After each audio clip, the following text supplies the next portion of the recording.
Petite pause dans les vidéos DC Comics, et oui, parce qu'il n'y a pas que ça, il n'y a pas que ça. Même si c'est très cool en ce moment, il y a plein de choses à dire, plein de vidéos à faire sur le sujet, en long, en large, en travers, etc. C'est très bien, mais il n'y a pas que ça. Il y a d'autres choses, dont notamment une certaine série qui est actuellement en train d'être diffusée. Il y a l'épisode 3 qui est sorti. D'ailleurs, au cas où il y aurait des gens qui l'auraient remarqué, oui, cette critique sort en retard. Il y a eu un petit contretemps, c'est pas grave, ça arrive, mais elle est quand même là. Du coup, j'espère que ça vous plaira. Enfin bref, critique, avis, review, j'en sais rien, vous l'appelez comme vous voulez, de The Last of Us épisode 3. Comme dirait Dora l'exploratrice, allons-y, let's go. Et je sais que t'as la suite.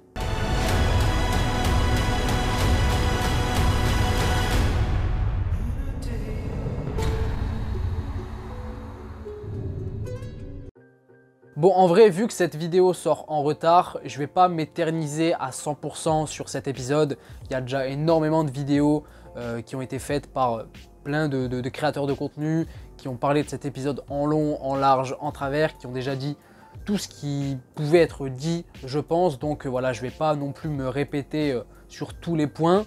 Mais pour vous faire un très gros résumé de cet épisode 3, je l'ai beaucoup aimé. Pour moi, il est magistral pour changer. J'ai beaucoup aimé cet épisode qui est assez particulier, je dirais, puisque bon, sur une grosse partie, on ne se concentre pas sur Ellie ou Joël, mais sur d'autres personnages dont on a fait la connaissance dans ce même épisode. Je dirais qu'il est assez différent dans sa construction, puisque là où sur les deux premiers, on avait commencé à chaque fois sur une scène de flashback pour nous recontextualiser l'histoire, les origines de la pandémie, etc. Cette fois-ci, on commence directement de nos jours où on retrouve justement Ellie et Joël après ce qui s'est passé à la fin de l'épisode 2. Donc ils ont quitté Boston, ils se sont dirigés vers l'ouest, à 16 km précisément. On les retrouve dans la forêt et ensuite ils continuent à marcher ils s'arrêtent dans un endroit, un ancien magasin, je ne sais plus quoi exactement, pour aller récupérer un petit peu de matériel, etc. On a simplement Ellie. J'ai du mal à chaque fois à confondre Ellie et Joël. Ellie qui se retrouve face à un claqueur, à un infecté, elle le bute, voilà. Et dans cette scène aussi, ce qui était aussi intéressant, c'est que on a Joël qui a expliqué l'origine de la pandémie, l'origine de l'infection mondiale à Ellie. Je galère avec les noms. Et on a tout simplement la confirmation que cela vient bien de la farine, ce qui était sous-entendu dans l'intro de l'épisode 2, lors de la scène en Indonésie, à Jakarta. Donc c'est bien confirmé, ça a été confirmé par Joël. La pandémie, du moins le champignon, a muté grâce aux aliments, notamment la farine, qui a été commercialisée un petit peu partout dans le pays et dans le monde, dans le pain, dans le blé, etc. Et plus on mangeait justement ces aliments-là, et plus on avait de chances de muter et d'être aussi contaminé. Donc c'est comme ça que tout est parti. Donc voilà, c'était très cool d'avoir ce petit côté recontextualisation. C'était long pour l'origine même de la pandémie, et ça a permis à Ellie de l'apprendre. Et ensuite, le gros de l'épisode, c'est finalement la rencontre avec Bill, pourquoi je l'appelle Billy, non, Bill, dans un premier temps. D'ailleurs, j'ai bien aimé sa scène d'intro où on voit directement le genre de gars que c'était, assez casanier, assez survivaliste, qui voulait voir le monde brûler et qui se réjouit d'être tout seul et de mener sa petite vie. D'ailleurs, sa séquence d'introduction était assez cool, c'était assez intéressant de voir ce côté-là un petit peu plus intensif. Ça apportait un petit peu plus d'intensité, de gaieté, de joie, un petit peu de peps à la série au niveau de l'ambiance et du rythme. Et ensuite, il a fait la connaissance de Frank. Ils ont commencé à avoir une relation et mener une petite vie tranquille dans leur quartier, dans leur territoire finalement, qui est devenu leur ville à eux. Les années sont passées, on a aussi vu qu'ils étaient en collaboration à un moment donné avec Joël et Tess, voilà, pour essayer de collaborer entre eux et la Fedra, pour échanger du matériel, échanger des infos, etc. Mais on a vu que Bill était assez réticent sur cette idée et il jugeait qu'ils étaient autosuffisants eux-mêmes, donc voilà, pas besoin d'aide. Et puis les années sont passées, se sont accumulées jusqu'à arriver à de nos jours, où on a du coup retrouvé Bill et Frank, assez vieillissants et même malades pour Frank. Alors ça, j'avoue, ça m'a fait tiquer. Je vais faire mon rabat-joie, mais ça m'a fait tiquer puisque bon, il s'est passé 20 ans entre le début de la pandémie et la période où se passe la série actuellement, où on a retrouvé Joël, Tess, etc. Dans la deuxième partie de l'épisode 1, vous vous en rappelez, on est en 2023. Bon, il y a 20 ans qui se sont passés. Et du coup, on a revécu les 20 ans, mais cette fois du point de vue de Bill et de Frank, où on a vu on les a vus se rencontrer, tomber amoureux et mener leur petite vie au fil des ans, etc. Jusqu'à arriver en 2023, et on a vu que bon, ils étaient assez vieillissants, même malades et tout, et que justement le temps a eu un impact sur eux. Ce qui n'est pas vraiment le cas de Joël, hein, on va pas se mentir, depuis le début de la série, ok, voilà, sur les 20 ans qui sont passés, il a eu quelques petits cheveux blancs en plus, quelques petites rides par-ci par-là, mais ça va, c'est pas fou, il doit avoir 56 ans, hein, normalement, actuellement dans la série. Et bon, le temps a coulé différemment sur Bill et Frank, hein, on va pas se mentir. Justement, et d'ailleurs, Joël, c'est censé être le gars qui vit dans la zone Q, sous la Fedra, donc dans un espèce de régime un petit peu totalitaire, assez particulier, où ils n'ont pas énormément de liberté, pas énormément de ressources, enfin du moins ils doivent partager entre beaucoup de monde et tout. C'est pas fou en termes d'hygiène de vie, etc. C'est pas celui qui est le plus gâté. C'était d'ailleurs caractérisé dans l'épisode 2 au début quand Ellie avait sorti son sandwich qui était assez mastoc et qui donnait bien envie, là où justement Joël et Tess n'avaient seulement de la viande séchée à manger. Donc ça montrait l'écart et la différence qu'il y avait entre les Lucioles, qui sont des espèces d'organisations qui veulent faire retrouver leur liberté aux humains, et la Fedra qui ont essayé de créer une sorte de société, de politique, une sorte de régime totalitaire, hein, avec le peu de survivants qu'il y avait. D'ailleurs, dans cet épisode-là, au début, on a appris que l'armée a fait le ménage, hein, quand même.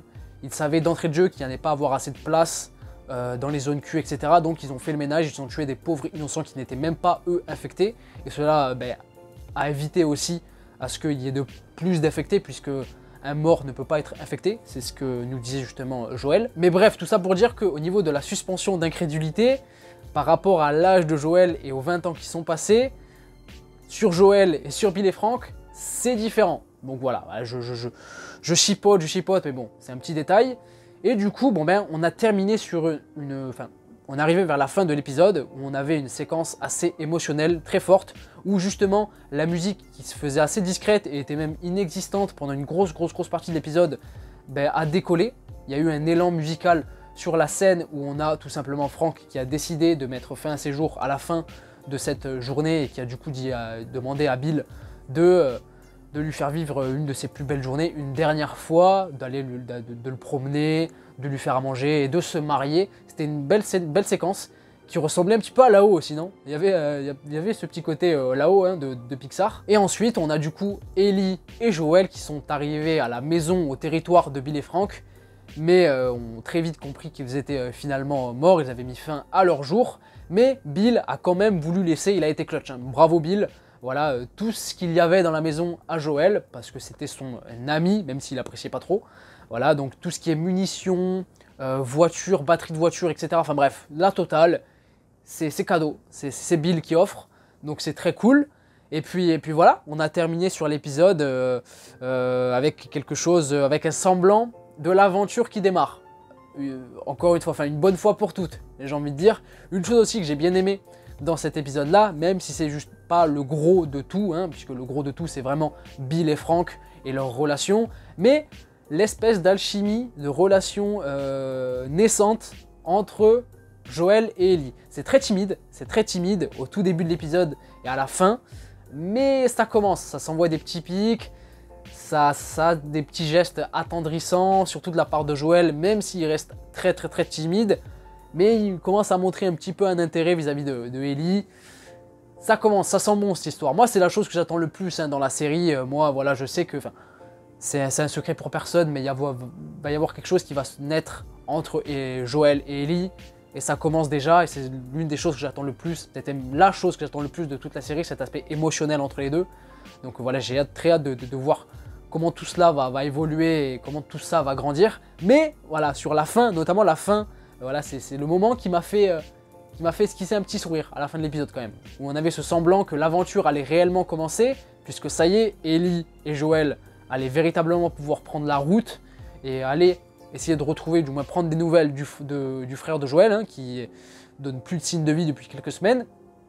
et qui est un membre d'ailleurs des Lucioles. Donc il y aura peut-être ce conflit, cette guerre entre les Lucioles et la Fedra qui sera mis en avant, enfin, qui sera remis au cœur de l'intrigue dans l'épisode 4 ou les épisodes suivants sans doute.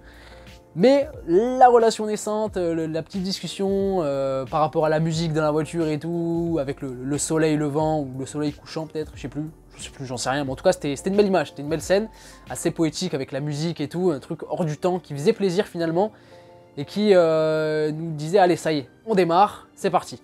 Voilà, je pense que j'irai pas plus loin concernant mon avis sur cet épisode. Voilà, j'ai dit que j'allais pas être long, j'allais faire un résumé pour pas trop m'éterniser. Je dis ça alors que s'il faut la vidéo dure 15 minutes pour vous, mais non, quand même pas, je pense pas.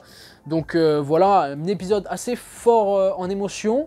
Je crois que c'est assez différent du jeu, hein, cet aspect notamment entre Bill et Frank et la résolution de tout ça, finalement.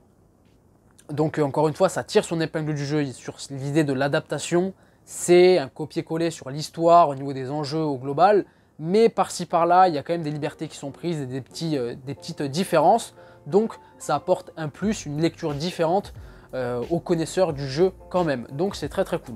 Voilà, c'est tout pour moi, pour cette critique, avis, review, j'en sais rien, vous l'appelez comme vous voulez, de l'épisode 3 de The Last of Us. J'attends l'épisode 4 avec impatience dont la critique devrait arriver cette fois-ci en temps et en heure. Normalement si tout va bien, donc voilà, vous n'auriez pas à attendre une semaine hein, pratiquement pour avoir mon avis sur l'épisode, en tout cas pour ceux que ça intéresse. Voilà, merci à tous d'avoir regardé la vidéo, pour ceux qui l'ont regardé, mettez-moi dans les commentaires vos avis concernant cet épisode 3, est-ce que vous avez aimé, pas aimé, les différentes petites choses qui vous passent par la tête. Mettez un petit pouce bleu si la vidéo vous a plu aussi, et n'hésitez pas à vous abonner si ce n'est pas encore fait, mais vous êtes obligé de rien, vous faites ce que vous voulez. Je vous fais des gros bisous, je vous dis à la prochaine, prenez soin de vous et de vos proches. Ciao ciao.